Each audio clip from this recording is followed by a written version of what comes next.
جتنے فرقے ہیں وہ ہمارے ساتھ کچھ دیر تک چلتے ہیں کہ عالم الغیب ہونا اللہ کا خاصہ وہ ہمارے ساتھ چلیں گے، حاضر ناظر ہونا اللہ کا خاصہ، متصرف ہونا اللہ کا خاصہ، تو بڑے بڑے فرقے ہمارے ساتھ چلیں گے۔ لیکن جب ہم کہتے ہیں کہ پکارے سننا بھی یہ صرف اللہ کا خاصہ، کہتے ہیں متشدد ہے، سخت ہے، متشدد ہے۔ اور بھائی ابو جہل بھی نبی پاک کے ساتھ چلتا تھا، وہ کہتا خالق اللہ، مالک اللہ، رازق اللہ، بارشیں برسانے والا اللہ، زمین سے نباتات اگانے والا اللہ، دریا چلانے والا اللہ، تبادل و تناسل کے سلسلے قائم کرنے والا اللہ، تو وہ بھی ساتھ چلتا تھا۔ لیکن جب آتی تھی نا باری کہ پکار کے لائق صرف اللہ، تو ابو جہل کو ریورس گیئر لگ جائے۔ اے سختی اور تشدد، آج بھی خدا کی قسم مسئلہ یہی ہے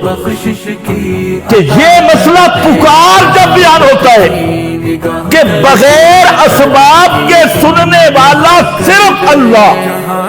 اللہ کے سوا کوئی نہیں۔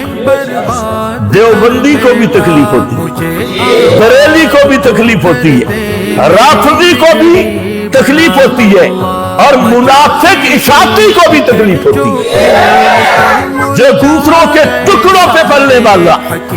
اور جو اہل بدعت کا وکیل اور سپورٹر اور جو طاغوتی نظام سے ڈالر وصول کرنے والا